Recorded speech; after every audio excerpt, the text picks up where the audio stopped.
E o componente mais conhecido, não é o estabelecimento de acordos tecnológicos e produtivos mediante essas parcerias público-privadas, que são as PDPs. Entre 2007 e 2010 foram 24 projetos, e entre 2011 e 2014 foram 80 projetos. Quer dizer, a gente tem hoje 104 projetos de parcerias para o desenvolvimento, transferência de tecnologia ou desenvolvimento local de produtos que são essenciais para o Sistema Único de Saúde. Reinaldo, vou te pedir olhar o tempo também para... Tá bem, eu termino já.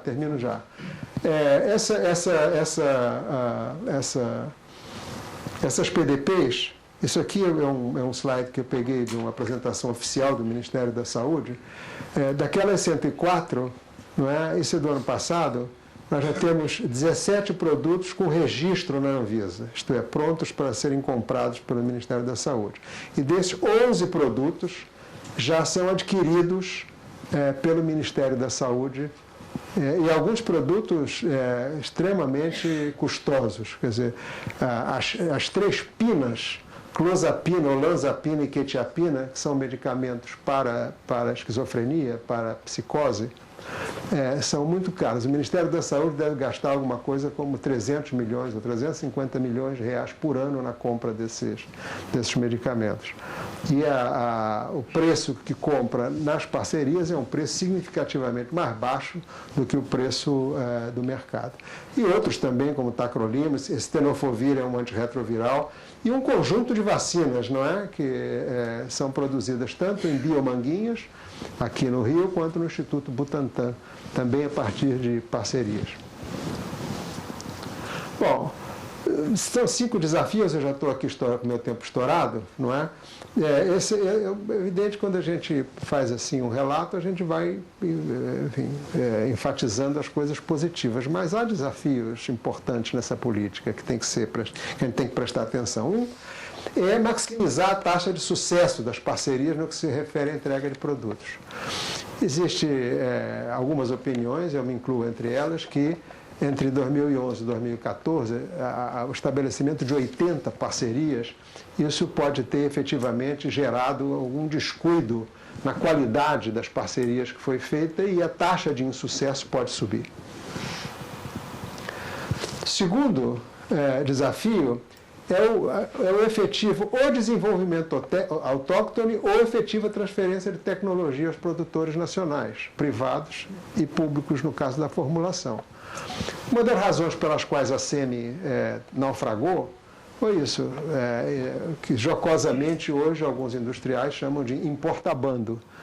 Não é? Quer dizer, é uma espécie de barriga de aluguel. A empresa nacional, ela enfim, vamos supor uma fábrica ali em Manaus, não é? Então, o produto já vem pronto na embalagem, produzido fora, mas já vem pronto na Zona Franca, que era para ser de exportação, mas no caso aí é importação, não é? E aquilo é uma barriga de aluguel. Aquela fábrica não desenvolveu, não comprou tecnologia, não fez nada, simplesmente importou e disse que era feito aqui. Isso é muito importante. E você tem os 2 caminhos, não é? Você, ou por transferência de tecnologia, a maioria dos produtos até hoje, objeto de PDP, é por transferência de tecnologia, mas também para desenvolvimento local, não é? Pelo polo privado dessa parceria. O terceiro desafio é você colaborar para verticalizar no país o processo produtivo de farmoquímicos e farmacêuticos. Não é? E o principal desafio aqui são os farmoquímicos, que a China e a Índia conseguiram uma escala que é muito difícil a gente acompanhar. Inclusive, a estratégia de desenvolvimento de uma farmoquímica nacional, ela não pode, digamos, apostar na ideia que vamos competir em tudo. Não vamos. Commodities farmoquímicas, nós perdemos isso, né? Não vamos conquistar, não há possibilidade da gente chegar perto da escala e dos preços, né, de Índia e China. Mas a gente pode encontrar nichos de moléculas um pouco mais complexas que tenham interesse para o sistema público de saúde, aonde apostar. Mas isso não é fácil, não. O quarto é garantir a qualidade dos produtos, isso é fundamental, e aí a Anvisa é a variável crítica. E a quinta é uma permanente trajetória de baixar custos e preços finais. Existem algumas estimativas feitas pelo Ministério da Saúde de quanto que já gerou de economia e tal. Eu não vou citar um número, são números muito grandes, porque eu não tenho muita confiança na construção desses números da economia, mas certamente há economia. Tá? E a entrada Bom, isso aqui é importante, né? O aumento de gastos entre 2003 e 2014, os gastos do Ministério da Saúde com medicamentos foram de 2 bilhões de reais para 12 bilhões de reais. Isso que era 5,8% do orçamento em 2002 está em 15% do orçamento. Acho muito difícil que o Ministério possa crescer, digamos, a parcela dedicada à compra de medicamentos dentro do seu orçamento. Tá? Bom, a entrada de biológicos não vai, pelo contrário, não vai diminuir a pressão sobre gastos de medicamentos. Né? Bom, desculpem, eu estourei o tempo, era isso que eu queria lhes dizer.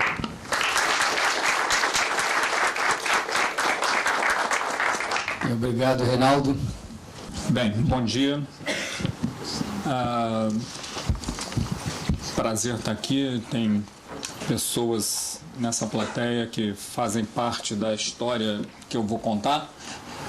Eu me sinto assim muito honrado e por um lado, mas por outro lado preciso tomar um certo cuidado com o que eu vou falar, porque existem pessoas aqui que acompanharam de fato essa trajetória que eu vou contar, a história não toda, mas uma parte dela. A ideia é falar aqui um pouco para vocês de como o BNDES vem se inserindo nesse desafio de construir uma nova indústria no Brasil. Stricto sensu, a biotecnologia não é uma indústria. A biotecnologia é uma técnica que permeia outras indústrias, mas se a gente tomar um certo grau de liberdade, a gente pode chamar a biotecnologia de uma indústria de biotecnologia. E a maioria, né, dos autores tende a fazer uma classificação grosseira da biotecnologia por cores. Biotecnologia branca é aquela biotecnologia utilizada em processos industriais através de enzimas, de catálise enzimática para acelerar reações químicas. A biotecnologia verde é aquela biotecnologia mais associada, né, à biodiversidade, por exemplo, processos de segunda geração para produção de etanol celulósico. Ali a gente está falando um pouco de biotecnologia verde. E a biotecnologia vermelha é a biotecnologia relacionada à saúde. Então, é dessa biotecnologia que eu vou falar aqui. Eu estou aqui colocando os filtros, as lentes, para a gente chegar no objeto da história, né? Dentro da biotecnologia vermelha, eu vou excluir os imunobiológicos, vou excluir as vacinas e vou excluir aqueles produtos que a gente chama da biotecnologia, produzidos pelo que a gente chama de biotecnologia antiga. Não é um bom termo, mas enfim. O que é a biotecnologia antiga? São processos fermentativos. E assim, um exemplo grosseiro, me perdoem, né? O vinho é um processo fermentativo, o iogurte é um processo fermentativo, né? A cerveja é um processo fermentativo. Então a gente vai estar falando aqui do oposto a isso, a gente vai estar falando de biotecnologia moderna. E o que é biotecnologia moderna? Biotecnologia moderna apesar de existir uma certa divergência entre autores, assim, acho que é uma maneira fácil da gente caracterizar a biotecnologia moderna é dizer que são aqueles produtos resultantes produzidos por micro-organismos ou células geneticamente modificadas. Então, A gente pega um micro-organismo, troca um genzinho dele, tira um gen, bota um outro gen, e esse micro-organismo passa a produzir um produto de interesse para fins terapêuticos, né? Que produtos são esses? Esses produtos são proteínas, são enzimas, são anticorpos, são produtos que têm um papel ativo dentro do mecanismo das doenças no nosso corpo. Então, são proteínas que podem inibir o crescimento de uma célula tumoral, por exemplo, né? Então, a biotecnologia moderna ela foi possível através do conhecimento da biologia molecular. Existe um autor razoavelmente famoso de Harvard, o Gary Pisano, que ele diz que, na verdade, a biotecnologia não é uma ciência, ela é uma amálgama de várias ciências, entre elas a química, a física, a medicina, a fisiologia, a biologia. Agora, que produtos são esses, né?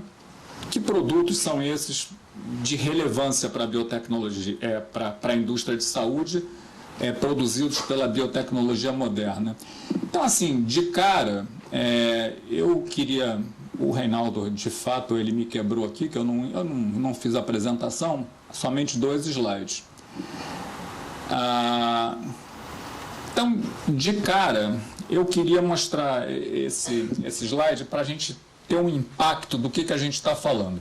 Esse slide mostra os 10 produtos, os 10 medicamentos mais vendidos no mundo.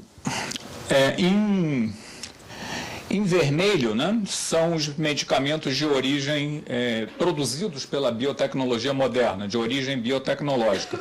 Então, como é que a gente lê essa tabela? O medicamento mais vendido no mundo se chama Humira.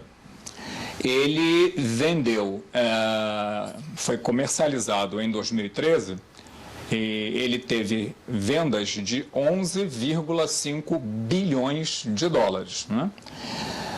Em 2012, as vendas foram de 9,6 bilhões de dólares. Veja bem, eu não estou errando aqui na ordem de grandeza, não. É bilhões de dólares, um produto só, né?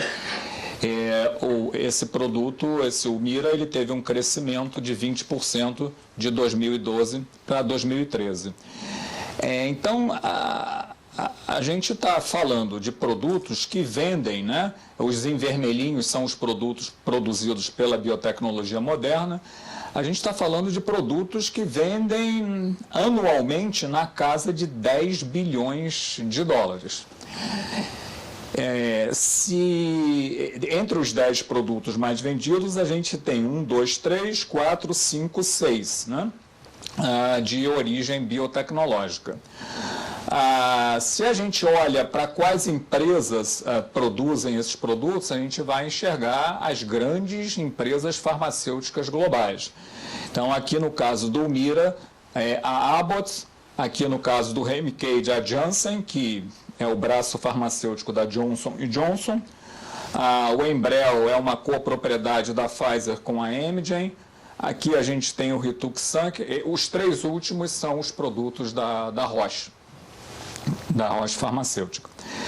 Se nós somarmos os vermelhinhos, né, que são os produtos obtidos por biotecnologia moderna, a gente vai encontrar um mercado aqui anual de 51 bilhões de dólares. E aí eu acho que merece uma reflexão, né?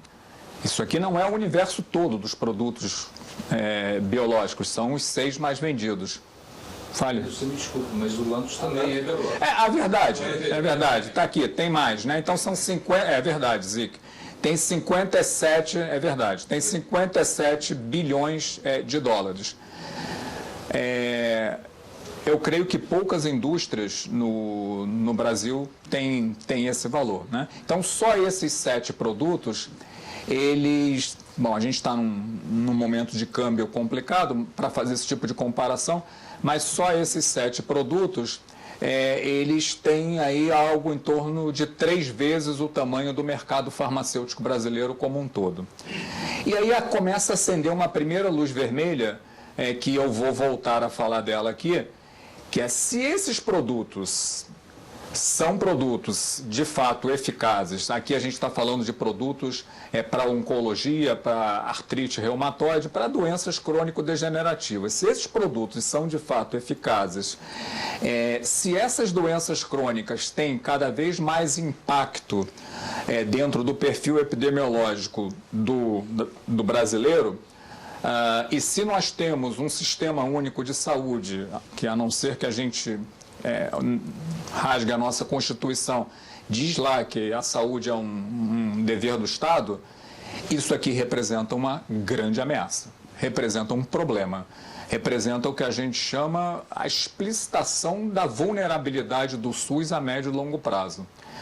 Então, foi olhando para isso que em 2009, nós lá do departamento, do DEPHARMA, a gente começou a pensar o que fazer com esse problema. Porque, apesar de ser um problema, ele representava também uma oportunidade que eu vou falar aqui um pouquinho também sobre ela. Como é que a gente enxergou isso como uma oportunidade. Mas antes, eu sei que eu vou provocar vergonha alheia nos meus colegas de departamento, mas ainda assim vou fazê-lo, né? Porque tem gente aqui que não percebe a diferença. Por que essas empresas são capazes de agregar tanto valor a esses produtos? E aí eu acho que a gente precisa entender qual é a diferença entre um produto de síntese química e um produto desses aqui. Então, vou fazer aqui uma mágica. Davi, seu nome saiu. Faz de conta que isso aqui é uma molécula de aspirina, né? Isso é a molécula de aspirina. Se eu pegar qualquer um desses produtos que estão aí, ó, João, aumentei o tamanho.